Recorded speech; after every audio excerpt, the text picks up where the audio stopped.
مفتی صاحب کے official channel مفتی طارق مسعود speeches کو سبسکرائب کریں۔ حدیث میں آتا ہے کہ حضرت عیسیٰ علیہ الصلاۃ والسلام جب آسمان سے نازل ہوں گے، اب پتہ نہیں اتنی اوپر سے زمین پہ آئیں گے، یہ اسباب کے خلاف ہے نا، یہ بات انسان کے لیے تو ممکن نہیں ہے۔ جب آپ زمین کے خول سے باہر جاتے ہیں آکسیجن ہی ختم ہو جاتی ہے، زندہ رہنا ممکن نہیں ہے، لیکن عیسیٰ علیہ السلام کو اللہ نے اپنی قدرت سے زندہ رکھا ہوا ہے۔ جب قرب قیامت میں دمشق میں عیسیٰ علیہ السلام آئیں گے تو حدیث میں آتا ہے کہ امام مہدی شام میں نماز کے لیے کھڑے ہوئے ہوں گے، عصر کی نماز کے لیے مصلی پہ مینار ہے، اس پہ کون نازل ہوگا؟ حضرت عیسیٰ علیہ السلام۔ تو مینار سے پھر سیڑھیاں لگائی جائیں گی حضرت عیسیٰ کے اترنے کے لیے۔ اب کمال کی بات ہے، اللہ وہاں سے یہاں تک آ گئے، تھوڑا سا تو رہ گیا فاصلہ، چھوڑو یار تم لوگ کی سمجھ میں نہیں آ رہا۔ ابے سوال پیدا ہوتا ہے کہ جب ادھر سے ادھر تک آ گئے تو تھوڑا سا تو رہ گیا ہے نا، اب یہاں سیڑھیاں کیوں لگائی جا رہی ہیں؟ بھائی دنیا کیا ہے؟ دارالاسباب ہے، ادھر سیڑھیوں سے جانا ممکن نہیں تھا، وہ اللہ اپنی قدرت سے ہی لے گیا۔ یہ دنیا دارالاسباب ہے، یہاں پہ کیا لگیں گی؟ سیڑھیاں لگیں گی، وہاں سے نیچے اتریں گے، اتنے بڑے بڑے بال ہوں گے جن سے پانی بہہ رہا ہوگا، کیونکہ حضرت عیسیٰ علیہ السلام کو جب سولی پہ لٹکایا جا رہا تھا اس وقت آپ نے غسل کیا تھا، تو اللہ نے ان کی شکل کا کوئی آدمی کر دیا اور عیسیٰ ابن مریم کو آسمانوں پہ اسی حال میں اٹھا لی۔ اور قرب قیامت میں جب نازل ہوں گے تو عصابۃ تغزو مع عیسیٰ ابن مریم، نبی نے فرمایا میری اس امت کے لیے جنت کی ضمانت ہے جو عیسیٰ ابن مریم کے ساتھ مل کے جہاد کرے گی۔ حضرت عیسیٰ نے آتے ہی کیا کرنا ہے؟ جہاد کرنا ہے۔ تو اور پھر ایسا جہاد ہوگا اما الاسلام و اما السیف، یا تو اسلام ہے یا تلوار ہے، بیچ کا کوئی راستہ نہیں ہے۔ اور تقاتلون الیہود، سب سے پہلے لڑائی کس سے ہوگی؟ یہود سے ہوگی، عیسیٰ ابن مریم کی، کیونکہ یہود نے آپ کو قتل کرنے کی کوشش کی تھی، تو اللہ تعالیٰ عیسیٰ ابن مریم ہی کے ذریعے ان سے انتقام لیں گے۔ خیر، اب ایسا نہ ہو کل وہ امام مہدی آ جائے۔ آج کل مارکیٹ میں امام مہدی کے نام پہ منجن ہر تھوڑے دن میں کوئی مہدی۔ میرے والد صاحب ایک واقعہ بتایا کرتے تھے، ہماری محلے کی مسجد میں نا ایک آدمی بہت نیک تھا، عبادت کرتے کرتے نا اس کی کھوپڑی گھوم گئی اوپر سے۔ بعض لوگ بہت زیادہ عبادت کرتے ہیں، دماغ خشک ہو جاتا ہے، خوراک ہوتی نہیں ہے، ہنسی مزاح کی کوئی بات ہی نہیں ہوتی، تو اوپر سے سیٹنگ کیا ہو جاتی ہے؟ آؤٹ۔ تو اس کی سیٹنگ آؤٹ ہو گئی، برا نہیں تھا وہ، میرے والد صاحب کے پاس آیا، کہنے لگا، میرے والد صاحب کو لوگ حافظ صاحب کہتے تھے، حافظ صاحب ایک بات آپ سے کرنا چاہتا ہوں، آپ ذرا نیک آدمی لگ رہے ہیں، صرف آپ سے کروں گا، کسی اور سے نہیں۔ والد صاحب نے کہا کیا؟ کہتے ہیں مجھے نا کچھ الہامات ہو رہے ہیں کہ امام مہدی میں ہی ہوں۔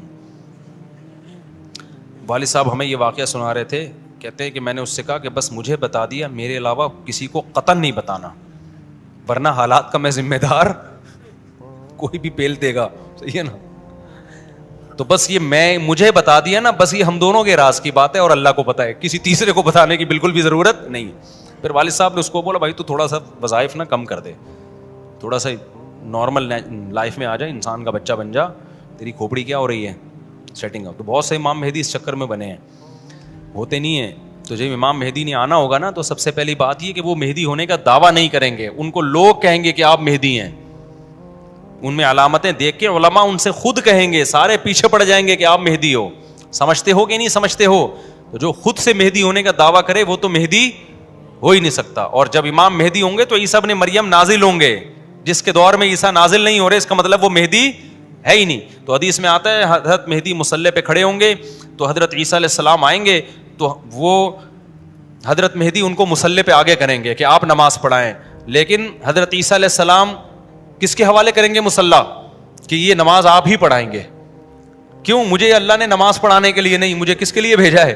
جہاد کرنے کے لیے بھیجا ہے، میں تلوار لے کے لڑائی کروں گا، یاجوج ماجوج کو قتل کریں گے۔ اب یاجوج ماجوج کہاں ہیں اس کے بارے میں کوئی صحیح بات ہمارے علم میں نہیں ہے، ویسے بھی اگر ہمیں پتہ چل جائے کہاں ہیں تو وہ دریافت ہو جائیں گے نا، اور قرآن کہتا ہے قرب قیامت سے پہلے وہ دریافت بولو نہیں ہو سکتے۔ تو اللہ نے چھپا دیا ہے ان کو، چھپا دیا ہے تو چھپایا ہے اس لیے کہ پہلے نہ پتہ چلے کدھر ہے۔ کچھ لوگ کہتے ہیں یہ چائنیز ہیں، کوئی بھروسہ نہیں ہے ویسے لگتا ہے کہ شاید ہوں، کیونکہ وہ جو ذوالقرنین نے دیوار بنائی تھی نا سیسا پلائی ہوئی اور پہاڑوں کے پیچھے دھکیل دیا تھا اور پھر بڑی تعداد ہو گئی ان کی، حدیث سے پتہ چلتا ہے، شاید وہ، لیکن بہرحال کوئی یقینی بات نہیں ہے۔ تو یاجوج ماجوج ایک بڑی طاقتور قوم ہوگی جس کو حضرت ذوالقرنین نے سورہ کہف میں اس کا بھی تذکرہ ہے, پہاڑوں کو بند کر کے ان کو دھکیل دیا, کہیں چھپا دیا ان کو, تو قرب قیامت میں وہ نکلیں گے اور پھر دنیا میں تباہی مچائیں گے. اور پھر ان کو کون قتل کرے گا؟ حضرت عیسیٰ علیہ السلام. تو وہ ابھی نہیں نکلیں گے, جب نکلیں گے تو ان کا ابھی دریافت بھی نہیں ہو سکتے وہ. باقی وہ کچھ کہتے ہیں مریخ میں ہیں, کچھ کہتے ہیں کہاں ہیں, ہمیں نہیں پتہ کہاں ہیں. بہرحال بظاہر تو لگتا ہے زمین میں ہی ہے, کیونکہ ذوالقرنین جو گئے تھے مشرق اور مغرب شمال جنوب کا انہوں نے سفر کیا, تو اسی زمین میں کیا تھا سفر. تو واللہ عالم. ہمیں بس اجمالی طور پر ان چیزوں پہ ایمان لانا ضروری ہے. ان کی ڈیٹیل ہمیں بتائی نہیں گئی ہے تو ہمیں ڈیٹیل میں جانے کی اجازت نہیں. باقی قیاس آرائیاں ہوتی ہیں, صحیح بھی ہو سکتی ہیں, غلط بھی ہو سکتی ہیں. اچھا, تو میں یہ عرض کر رہا تھا کہ 309 سال وہ سوئے ہیں. وَنُقَلِّبُهُمْ ذَاتَ الْيَمِينِ وَذَاتَ الشِّمَالِ. اللہ کہتے ہیں ہم ان کو پلٹتے تھے, اب ادھر کو کروٹ لے کے سوچو, اب ادھر.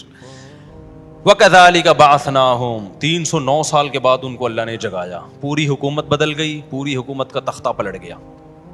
اب جب 309 سال کے بعد اٹھے ہیں تو پیٹ کمر سے چپکا ہوا ہے, ٹھیک ہے نا, بھوک لگ رہی ہے ٹائٹ والی. تو کیا کہتے ہیں, کم لبستم. پہلے آپس میں کہنے لگے ہم کتنا سوئے ہیں, ہم کتنا سوئے. ایک نے کہا لبثنا یومن او بعض یوم, یا تو پورا دن سوئے ہیں, کیونکہ سورج جب ہم سوئے تھے تو یہاں تھا, اب یہاں ہیں. لیکن جب یہاں ہیں تو اس کا مطلب پورا دن تو نہیں سوئے ہم, پورا چکر تو ہو جانا چاہیے تھا نا. مثال کے طور پر وہ سوئے تھے مغرب کے وقت اور آنکھ کھل رہی ہے اشراق کے وقت. اب کنفیوز ہو رہے ہیں نا کہ یار اگر ہم تھوڑا سوئے ہیں تو یہ تو ہمیں لگ رہا ہے بہت زیادہ سوئے ہیں, 24 گھنٹے سے زیادہ تو سو نہیں سکتا کوئی. تو کہنے لگے یا تو ہم پورا ایک دن سوئے ہیں یا شاید اس سے کم سوئے ہیں. کم سونے پر یہ اعتراض ہو رہا ہے کہ نیند تو بڑی شاندار طریقے سے پوری ہوئی ہے, 4-6 گھنٹے میں ایسی ہوتی نہیں ہے. اور اگر زیادہ سوئے ہیں تو سورج جب ہم سوئے تھے وہ یہاں تھا, اب یہاں ہے, تو یہ تو 24 گھنٹے بھی پورے نہیں ہوئے, کیونکہ ان کا کیا خیال ہے کہ یہ 300 دفعہ پلٹ کے سورج آ چکا ہے. جب کافی دیر ان کی بحث ہوئی تو کہنے لگے ربکم اعلم بکم, اللہ ہی جانتا ہے بھائی کتنا سوئے ہیں, اس بحث سے کوئی فائدہ نہیں ہے, ابھی تو روٹی کی فکر کرو. فبعثوا احدکم بورقکم, یہ سکہ رائج الوقت لے کے جاؤ اور روٹی لے کر آؤ. اب دیکھو یہاں بھی وہ اللہ پہ توکل کر سکتے تھے کہ ہم جا رہے ہیں, پیسے لے جانے کی ضرورت نہیں ہے, ہم نے اللہ کے لیے قربانی دی ہے, کھلائے گا کون ہمیں؟ اللہ. نا نا نا بھائی, اللہ نے کہا ہے جتنے اسباب اختیار کر سکتے ہو کرو. تم ایک اجنبی جگہ پہ جا رہے ہو, تمہارے پاس سکے ہونا, پیسے تو لے کے جاؤ. عربوں میں نا جب زمانے جاہلیت میں حج ہوتا تھا تو دور دور سے جو عرب قبیلے بیت اللہ آتے تھے پیسے نہیں لے کے آتے تھے ساتھ میں, کہتے تھے کہ ہم اللہ کے گھر کی زیارت کے لیے جا رہے ہیں تو کھلائے گا کون ہمیں؟ اللہ, ہم پیسے نہیں لے کے جائیں گے. یہ تو توکل کے خلاف ہے یار. اللہ کے مہمان, وہ مثال ایسے دیتے تھے جیسے آپ اپنی نانی کے جا رہے ہو اور اپنی کھانا ساتھ لے کے جا رہے ہو, تو نانی کو غصہ آئے گا نا, بیٹا میں نے تیری دعوت کی ہے تو کھلاؤں گی کون؟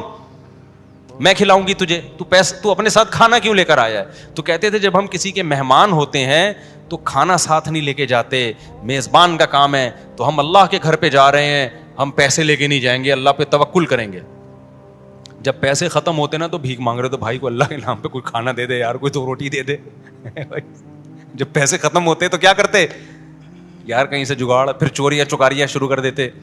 تو قرآن میں اللہ نے آیت نے نازل کی وَتَزَوَّدُوا, جب حج کے لیے جاؤ تو زاد راہ لے کے جاؤ, پیسے لے کے جاؤ. کیوں؟ فَإِنَّ خَيْرَ الزَّادِ التَّقْوَىٰ, سب سے بہترین زاد راہ تقویٰ ہے.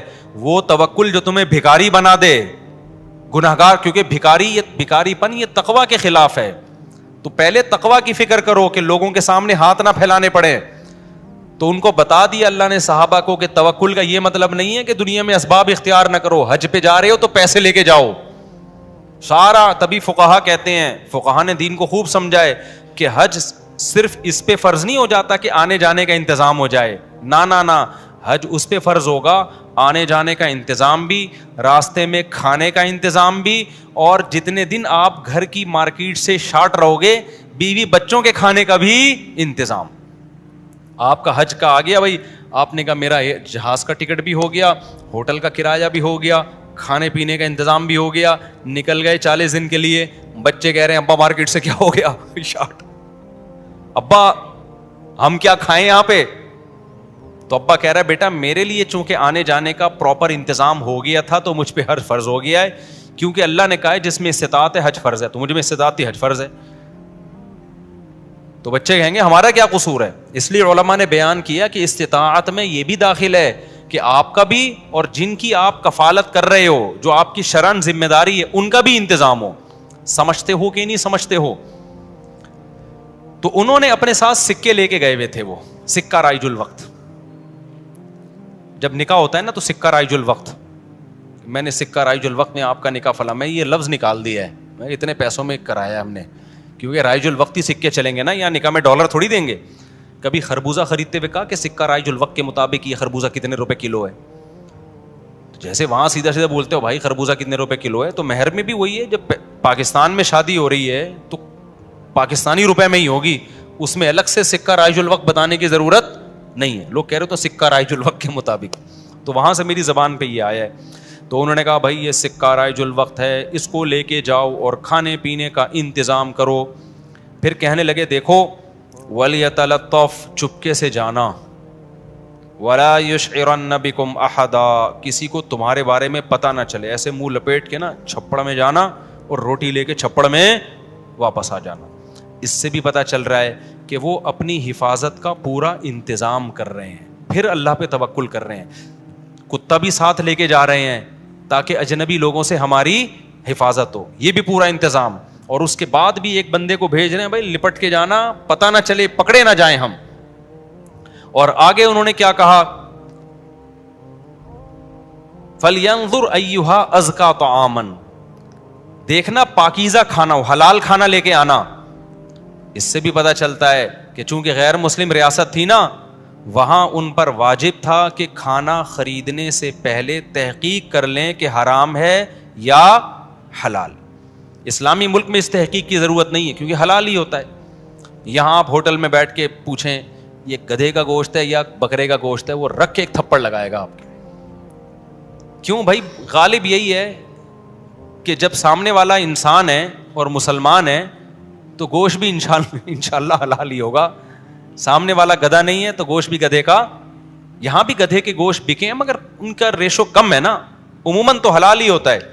لیکن جب آپ غیر مسلم ریاست میں جاتے ہیں, پھر جب بھی آپ کوئی چیز خریدیں گے تو آپ پر تحقیق کرنا واجب ہے, بھائی یہ حلال ہے یا نہیں. میں یورپ میں جہاں بھی ہوٹل میں جاتا تھا پہلے پوچھتا تھا ابے یہ مرغی حلال ہے کہ حرام ہے, وہ کہتا تھا حلال ہے. کیسے پتا چلا حلال ہے؟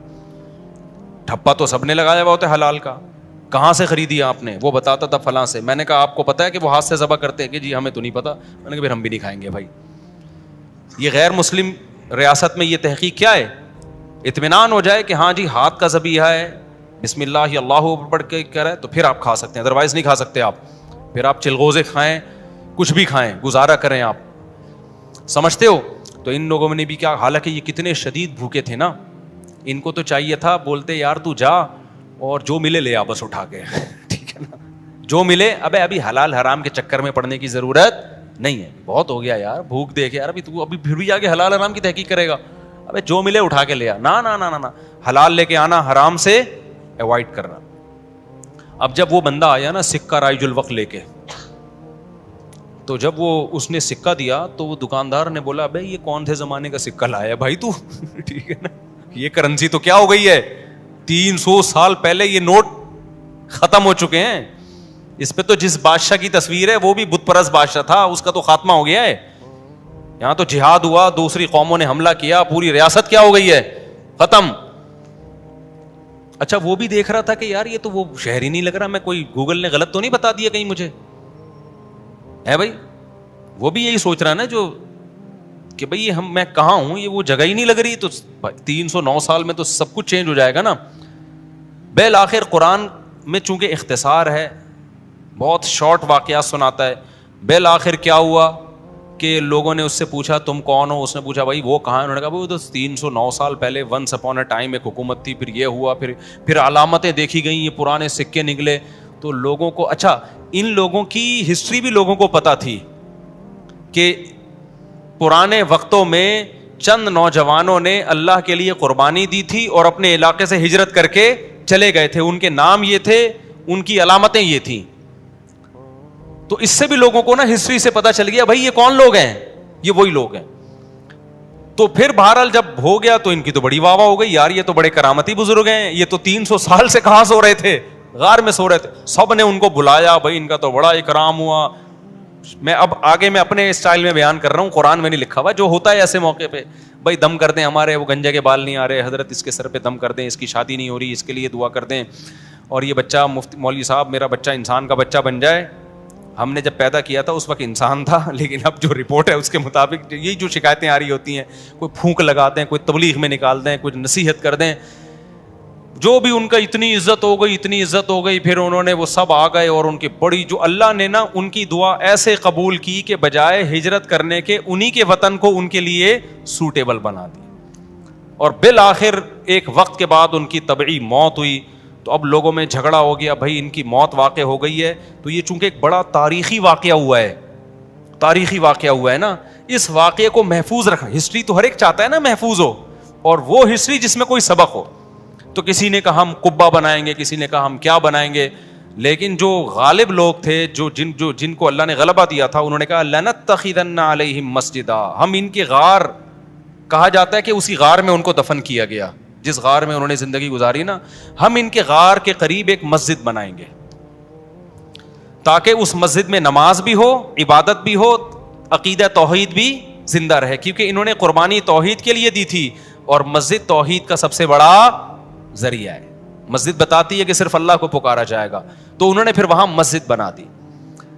تو اب بعض لوگ اس سے کہتے ہیں, اس سے پتہ چلتا ہے مزاروں پہ مسجدیں بنانا جائز ہیں. نا نا نا, اس وقت ان کی قبر کے قریب مسجد بنائی گئی تھی توحید کو زندہ کرنے کے لیے. اب قبروں پہ مسجد بنانے سے توحید کا بیڑا غرق ہوتا ہے, اب شرک اور بت پرستی پھیلتی ہے اس سے. اس لیے علماء کہتے ہیں اب قبرستانوں میں مسجدیں نہیں بنائی جائیں گی. ان کی نیت کچھ اور تھی, آج کچھ اور ہونے لگتا ہے, آج قبروں کو سردہ ہونے لگتا ہے وہاں پہ, اس لیے آج بنا کیا جائے گا اس عمل سے. سمجھتے ہو کہ نہیں سمجھتے؟ تو اس واقعے میں ہمیں کیا سبق ملتا ہے؟ اس واقعے سے ہمیں سبق ملتا ہے کہ جو اللہ کے لیے قربانی دیتا ہے اللہ اس سے غافل نہیں ہوتا, اللہ غیب سے اس کی مدد کرتا ہے.